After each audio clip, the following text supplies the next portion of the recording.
Assalamualaikum warahmatullahi wabarakatuh. Perkenalkan kami dari kelompok 2 dan saya sebagai perwakilan akan mempresentasikan hasil diskusi dari kelompok kami. Pertama-tama saya akan memperkenalkan anggota terlebih dahulu, yaitu yang pertama Masih Taulandari Salim, yang kedua Nur Wahidah, Abid Bakar Saleh, Nahda Wafia Idrus, Andi Danisa Aryani, Nafisa Amalia Irwanto, Adita Putri Fadila Halid, Adi Alifia Tenriesa, Anissa Putri Ayu Aswir, Muh Alif Ulil Absar Syukur, dan yang terakhir Renaldi.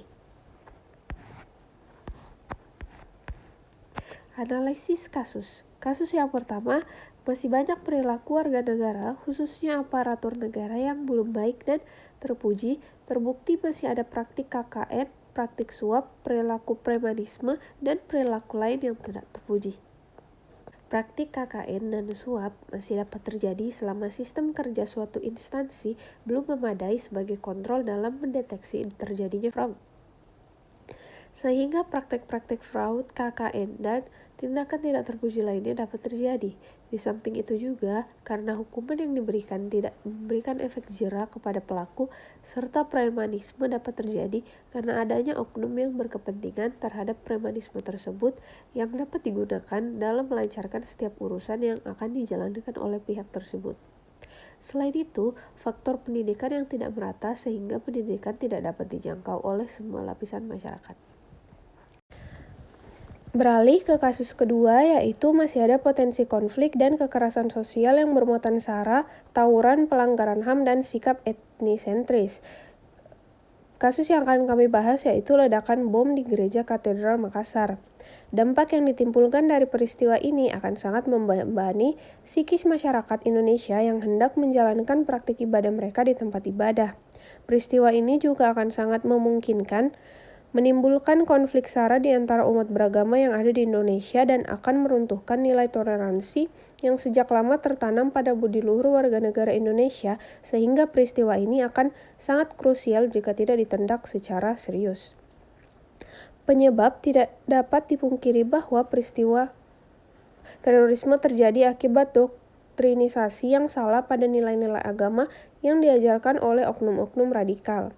Dan solusinya, pemerintah hendaknya menguatkan pada langkah preventif untuk mencegah kejadian ini terulang kembali. Dengan itu, kebijakan pemerintah terkait anti-terorisme perlu ditekankan pada seluruh lapisan masyarakat Indonesia, mulai dari keluarga, tetangga, komunitas, hingga tokoh-tokoh yang berpengaruh seperti tokoh agama. Beralih ke kasus ketiga, yaitu maraknya kasus-kasus ketidakadilan sosial dan hukum yang belum diselesaikan dan ditangani secara tuntas. Untuk kasus ini yaitu kasus Ibu Minasi. Contoh kasus ketidakadilan sosial dan hukum yang pernah terjadi di Indonesia yaitu kasus Ibu Minasi. Beliau dituntut 7 tahun penjara cuma gara-gara mencuri buah randu milik perusahaan. Dari kasus tersebut, ketegasan dalam penegakan hukum merupakan kunci penting untuk mengatasi berbagai ketidakadilan hukum Indonesia memperburuk wajah bangsa Indonesia dan menjajah bangsa sendiri, karena hukuman itu cenderung hanya berlaku bagi orang miskin dan tidak berlaku bagi orang kaya. Sehingga tidak sedikit orang yang menilai bahwa hukum di Indonesia dapat dibeli dengan uang. Dengan kata lain, hukum sepertinya hanya berlaku untuk masyarakat kalangan bawah, sedangkan bagi masyarakat kalangan atas, hukum sudah umpama barang yang dapat leluasa dan seenaknya diperjualbelikan.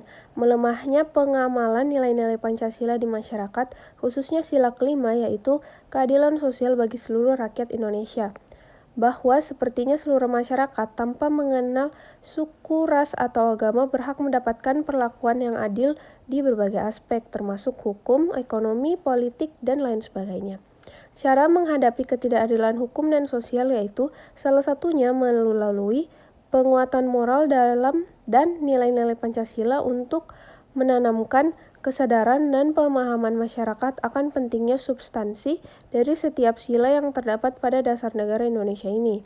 Apabila semua pihak telah sadar akan pentingnya menjunjung tinggi nilai-nilai keadilan, hukum, dan kemanusiaan, yang ada dalam masyarakat, maka hukum di negeri ini pastilah dapat berjalan secara efektif.